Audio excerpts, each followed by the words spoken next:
From Software is known for many successful game series: Kingsfield, Armored Core, the Soulsborne suite, and obviously the 1999 hit Spriggan Lunarverse, based on the manga that ran from 1989 to 1996, and the 1998 movie, which is one of my favorites of all time. I'm not here to talk about any of those today, though. For this video, I want to roll the clock back to 2004. I'm 7 years old, living in what used to be a boomtown in the hills of Northern California. It's a weekend, so I can stay up late, and it just started raining outside. As I lay in bed to play Pokemon Ruby on my Game Boy Advance SP, my brother turns the lights off and tells me to watch.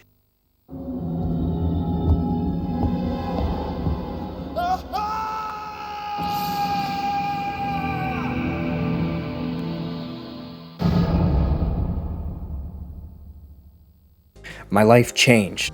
I still can't explain the genuine fear I felt as a child seeing a tyrant for the first time. With my eyes glued to the screen, the survival horror genre would cement itself as a cornerstone of my childhood. As I grew, the clunky tank controls, atmospheric camera angles making you feel like you're always being watched, and required backtracking while running away from enemies that are too annoying to fight always brought me back. Recently, this feeling was captured again with Kuon. Originally released on April 1st, 2004 for the PlayStation 2, it was a survival horror game made by From Software. The US port was made by Agetech and released in May of 2004, where its jaunt across the pond didn't yield the best results, with some reviews stating that the focus on Japanese folklore limited the reach it had in the West, along with the archaic design of the game in general holding it back. Which I guess is sensible, because less than a year later, Resident Evil 4 would release on pretty much every platform to unanimous praise, revolutionizing survival horror and beginning the downward spiral of Capcom to creating Resident Evil 6. Kuon more matches the original Resident Evil games, with the tank controls and slower movement prioritizing atmospheric storytelling and tone, rather than fast-paced action. When starting the game, there are two initial options, Yin and Yang, with an unseed third once you beat the other two called Kuon, which means eternity, or 9 grudges. This will make more sense later. I started with the Yin phase, where we follow Utsuki, one of the 2 daughters of Domon. He used to be a royal exorcist and now works at the manor of Fujiwara, who is the lord of this land. What you need to know right now is that the 2 daughters, Utsuki and Kureha, are looking for their father at the moment, and have entered into the manor in the middle of unfortunate circumstances.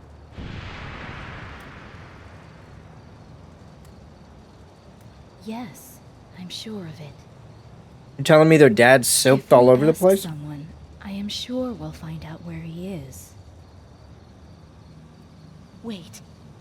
Thought he was Italian. Typical of survival horror and in standard From Software fashion, we start with a lot of questions and don't receive a lot of answers. But, I mean, come on. Our feet actually land on the steps in a PS2 game? Like, are you serious? This is a detail beyond the level of like 98% of AAA studios today. It's insane. Now, I gotta say, the general atmosphere and camera angles are great. Really brings me back to feeling like a kid with a big old controller in my hands, and how every door brings you to a loading screen. And despite me being much older now, I shut all my lights off and actually fell victim to some jump scares here and there. Oh!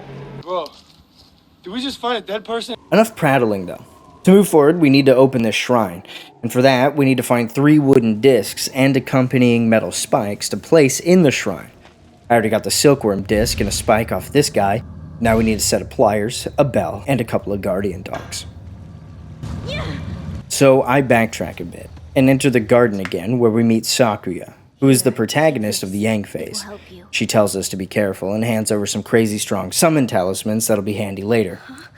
After our meeting, I enter the manor entrance, and it pits us against our first enemy, who I'm not gonna lie, just flattens me. What the? What's this little guy doing? I'm out of stamina? Oh, fuck, I missed. Recover. No, get off of me, man.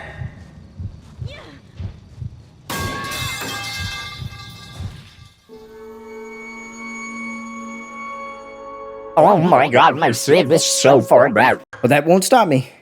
Now I reload and get a closer save, so it's time for a rematch, and yeah, I died again. Let's talk about combat for a minute. Each playable character has a melee attack and an assortment of spell/summon talismans they can use, which range from useless to overpowered. There really isn't too much to talk about here though. You free aim the melee and spell attacks with a good sprinkling of jank from the general movement and some obviously improperly sized hitboxes. The difficulty of encounters is pretty much just based on the amount of enemies on screen. It's about what you would expect from a survival horror game of its era. Out of 10, I'd give the combat a 5. Nothing special and not horrible. It's perfectly middling.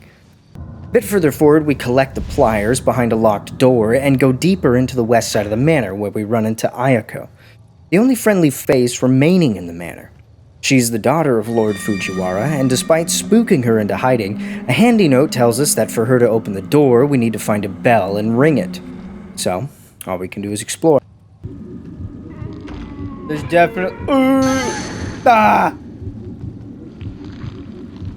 Get him! Get him! Oh, fuck! Get away from him!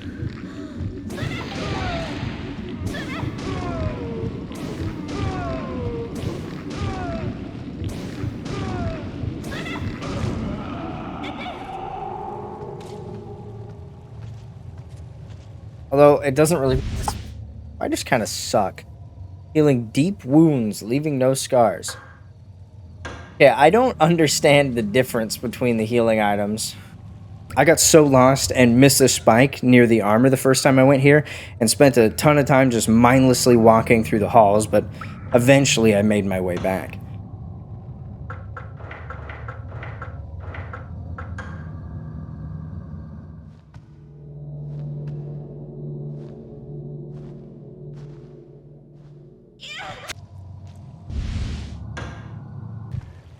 Get him!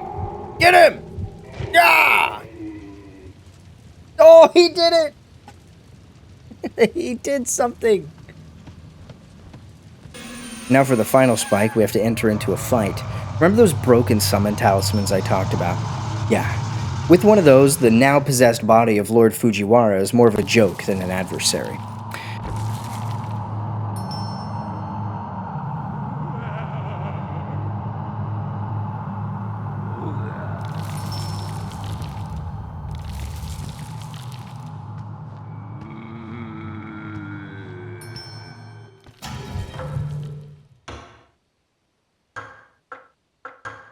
Dog. Oh, put the dog on. Yeah. Get his ass. Yeah.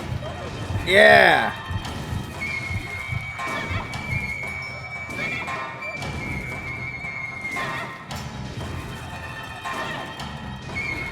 Wait, let me put on more magic.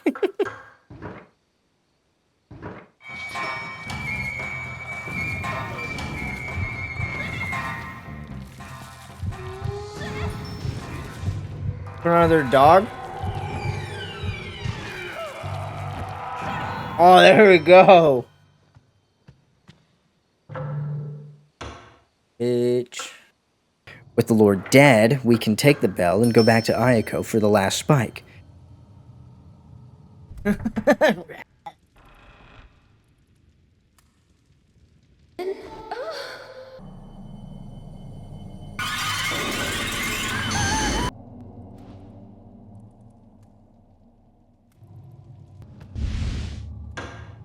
And then get the old disc hidden behind a shrine. After meandering through the halls of the manor and collecting the discs and spikes, I'd like to talk about the world we get to explore. The Fujiwara Manor kind of invokes this feeling of an ancient Spencer mansion from Resident Evil 1. Filled with puzzles, which are fairly easy in most cases, 2 of these had very simple indicators on how to brute force them as well.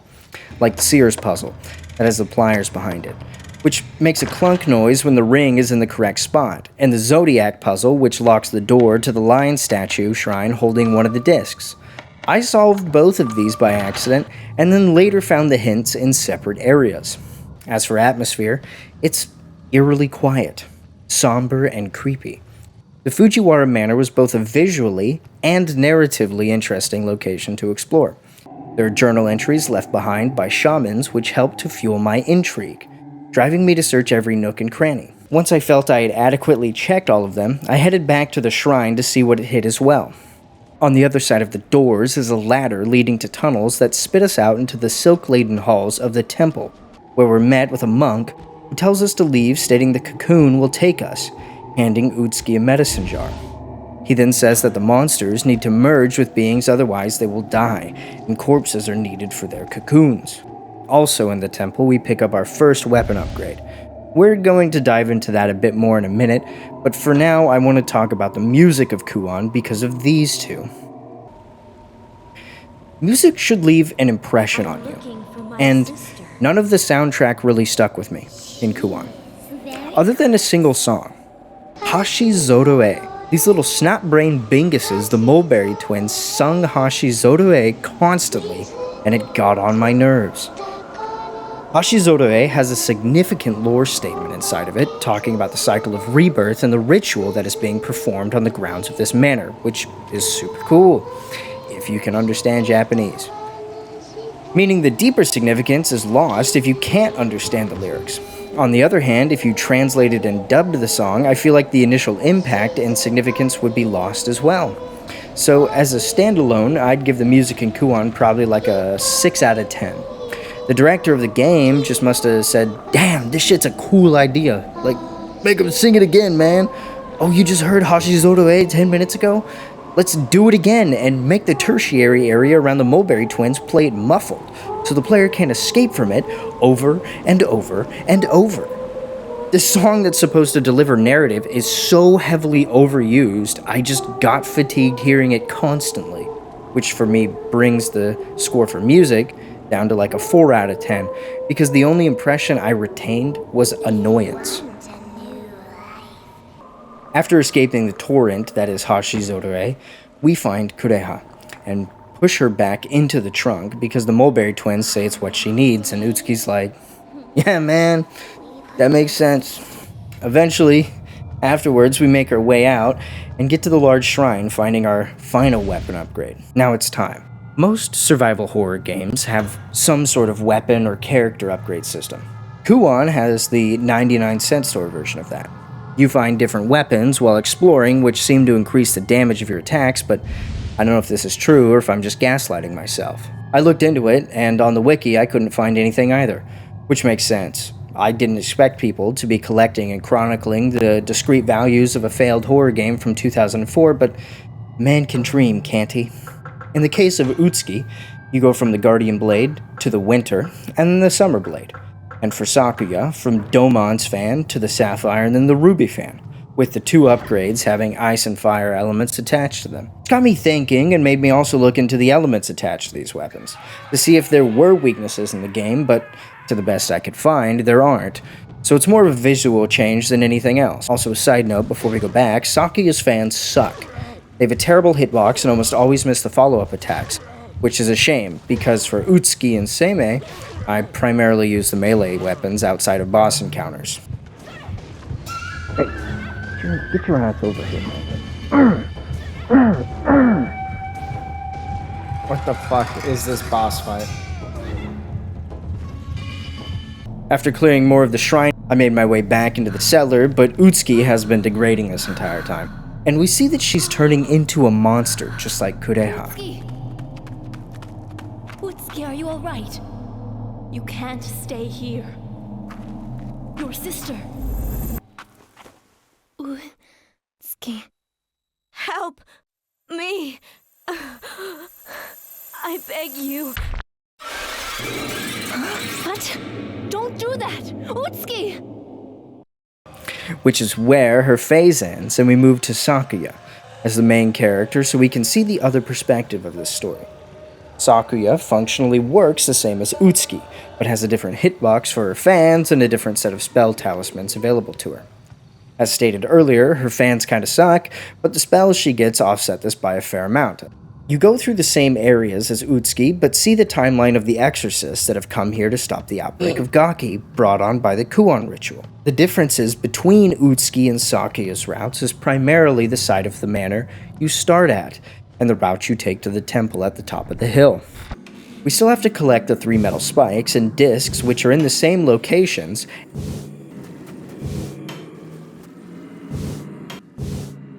and require fighting Fujiwara once again, where we will collect the bell to talk to Ayako.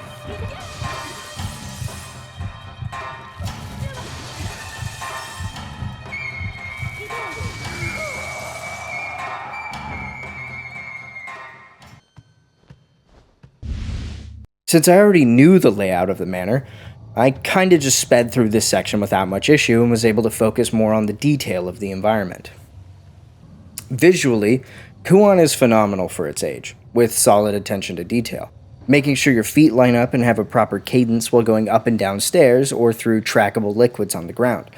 Also, when using the little paper boats for the cleansing ritual, which is how you save, you can sit there and watch them float down the creek they are on, even being able to track them through camera changes, as long as you remain in the same zone. Every area of the manor is unique, along with the routes changing slightly from phase to phase, represented by environmental changes based on the actions of the previous phase. It's a very cool thing to see, and you can clearly tell heavy inspiration was drawn from Resident Evil 1 and 2 with the Chris and Jill or Leon and Claire companion storylines. I thoroughly enjoyed the design of Kuon and thought the environment was well made with meticulous attention to detail.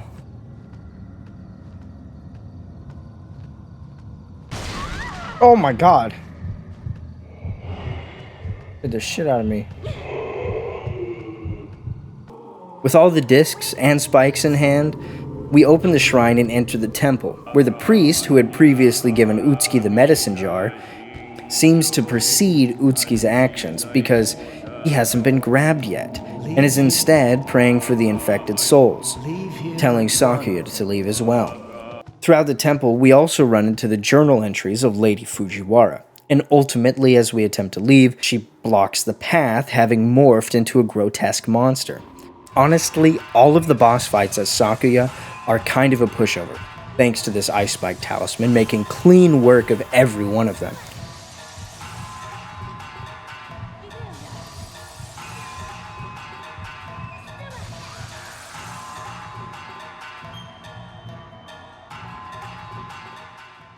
With Lady Fujiwara on the ground, we head on out and run into Utsuki and Kureha before heading up the mountain. This was the large difference from Utsuki's phase, and had a bunch of these very tanky beast enemies trotting the path. My fucking health. Excuse me? He hits me twice and I'm in the red? Hit him with the fire. Hit him with the fire.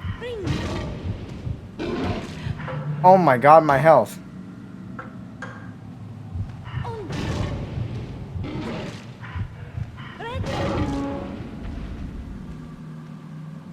Even with a boss fight at the end. Never mind, the beast doesn't stay away from us. Oh, it's right in front of me! What the fuck?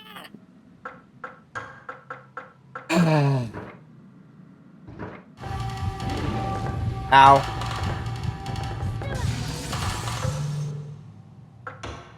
Gonna...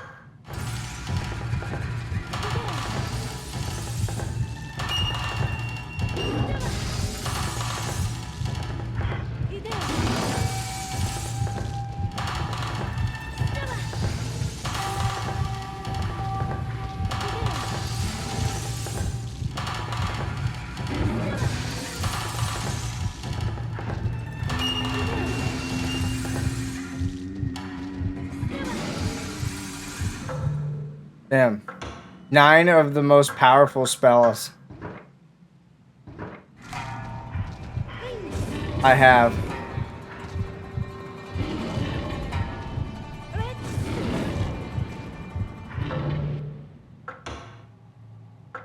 And it's still alive. There it goes. We make light work of the giant evil monkey man, and as we summit the mountain, we see one of the 2 mulberry trees and enter the shrine. I'm going to stay here with these 2 fine shrine maidens. I'll leave everything to you, Sakuya. Please, take me with you. Never mind. I'd just be in your way. That was Please. quick. I'd say 90% of this location was the same as well, except for the fight against the priest at the end, Oh my where instead of health. being a terrified sissy lying on the ground, he was actually kind of a pain in the ass, getting me caught in some of these stun lock spells. Oh, he's up.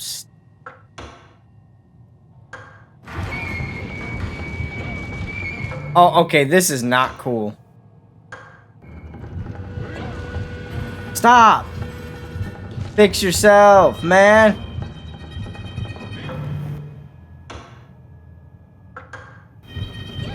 Stop, you piece of shit!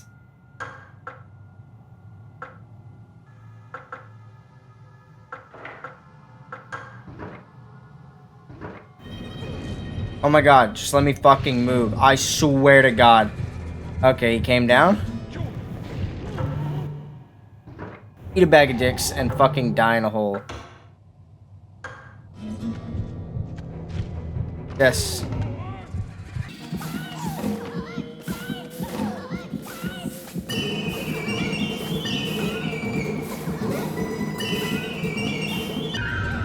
What? What? What?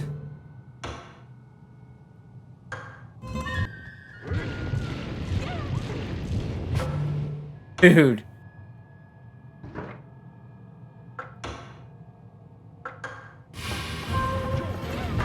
Oh my god, what are you fucking kidding me? Holy shit.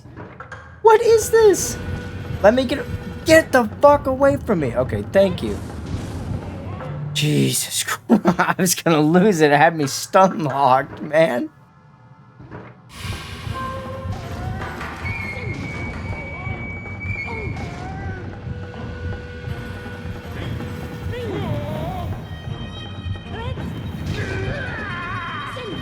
Alright, he's dead. Thank God. With him defeated, though, we clear out the rest of the shrine, burn down the mulberry tree, and head back into the underground tunnels, shit. where Utsuki and Sakuya met up at the end of the Yin phase. This moves us to the Kuon phase, which is unlocked once completing the other two. As the shortest section of the story, it serves to wrap up and give a bit more context to the situation, unraveling around our previous protagonists. We play as Seimei, and she's busted. Not only are her spells insane, but the spear she has is amazing and just cleaves through all the enemies you run into. While we make mincemeat of the Gaki spread throughout the manor, I'd like to talk a bit more in depth about the story of Kuon. The real timeline of events begins by following Sakuya, because her phase happens slightly before Utsuki's. Sakuya is an exorcist and disciple of Domon, who is also the father of Utsuki and Kureha, and used to be an exorcist himself, but got banished, probably because of the actions that led to the events of this game, which in turn led to Sakuya and her fellow exorcists being sent to the Fujiwara Manor, because there's beasts all over the shop, and we need to deal with it. But upon arrival, the lords disappeared as well, and we need some answers. The two phases follow pretty much the same actions at the start, but diverge after opening the shrines with the spikes and discs. And this is where I need to explain a bit more of the lore. Long ago, two mulberry trees were planted where a silkworm shrine had been set up, one at the manor and one at the shrine. The silkworms in these trees are actually the berries that come from the trees, because their parents are the trees and lay their eggs in the form of the berries. The fuck? Thought this shit would make sense, man. Anyways, the silkworms have magic powers and imbue their silk with this magic. Domon somehow found out that if a cocoon is spun around a corpse, it can bring a person back from death. He then kind of just went insane trying to master it and figure out all the ins and outs because he's got some deep-seated grudges and issues he needs to resolve. Also, through the incomplete performance of this ritual, the Gaki and various other monsters around the manor are created. That's where they come from. Through the use of this spell, Domon revived Kureha previously, and it turns out that Utsuki actually merged with Kureha at one point, after entering the manor in a wicker chest, having been goaded into it by the Mulberry twins, and thanks to this action, a lot of muddy water arrives for the explanation of Utsuki's phase, with most of what you see not actually having happened.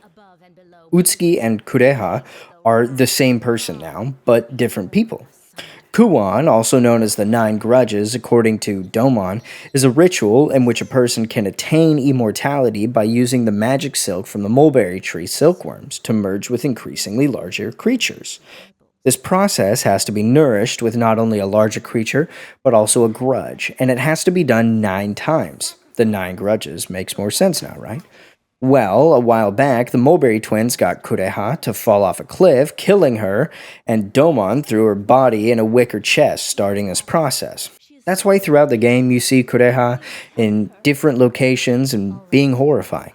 She's finding victims to merge with, but how do we explain Sakuya seeing both Utsuki and Kureha near the mulberry tree at the temple when they were supposed to be merged?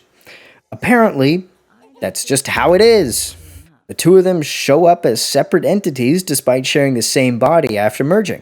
This is also why Dokai is terrified of Utsuki when she fights him instead of being confident like he was with Sakuya. Dokai thinks Utsuki is Kureha and is terrified. We also find out that the spell was not intended for humans and that the ultimate goal of this spell was not to give the person immortality, but make them anew as the children of the mulberry tree. Apparently, they become silkworms. What? The twins' goal, each being a representation of their respective tree, is to reproduce and get more children through the proliferation of this spell. Domon's goal through all of this insanity is to gain enough power so that he can defeat Abe no Seimei by drawing her out to the manor. Sakuya, Utsuki, the various exorcists, and the Fujiwara family were all just pawns and sacrifices to help Domon boost himself up. This all comes to a head underneath the manor with Abe no Seimei and Domon facing off in a battle to the death near the end of the Kuon phase. After Domon's defeat, the now crazy Utsuki takes Domon's body to a wicker chest and attempts her last merge with him. Abe no Seimei wants to end her life, but Sakuya sticks up for her, saying they don't know what'll happen when this process completes. Abe no Seimei reluctantly agrees, stating that Sakuya is responsible for whatever comes out. And as the credits begin to roll, we see Sakuya and a now reborn young Utsuki exit the manor doors. If it's Utsuki or a silkworm, who knows, or maybe she's a mulberry tree. You got me. On the surface, this story can be wildly confusing because in standard FromSoft fashion, they make you piece it together with snippets found throughout the world. But after digging in, I began to enjoy it more and more. Kuon to me is less about the mulberry trees and more about Domon and Abe no Seimei. What I saw is a Kaidan, or ghost story, about a confrontation between two legendary figures in Japanese folklore. Abe no Seimei and Ashiya Domon both existed in Japan during the Heian period. Abe no Seimei in particular between 921 and 1005 CE. These two would go on to have a storied history as rival onmyoji, with tons of different magical battles, ranging from ones as mild as Domon telling someone to put 15 mandarins in a box, and then divining that there were 15 in there to demonstrate his strength, but Abe no Seimei saw through it and turned the mandarins into rats and then said, "Oops, all rats," making Domon look like a clown. To higher stakes encounters, like battles to the death, with some of them even portraying Domon coming back from the dead with magical means to fight again. Sounds kind of familiar, huh? So, I took away and paid more attention to the fictional folktale that From Software wrote of Domon fixating on a new method to try and get one up on Abe no Seimei by gaining immortality through the use of the Kuon ritual. But in standard fashion for these tales, it fell flat for him, ultimately being defeated by Abe no Seimei after she made her way through the manor. Kuon was pretty fun, but I understand and respect the sentiment that the focus on Japanese folklore and historical figures contributed to its difficulty of finding an audience in the West. The internet and Google existed in 2004, but not only was it not as well populated with information from a quick search, but most families didn't even have a home computer with internet at that time. My household didn't have either until 2008.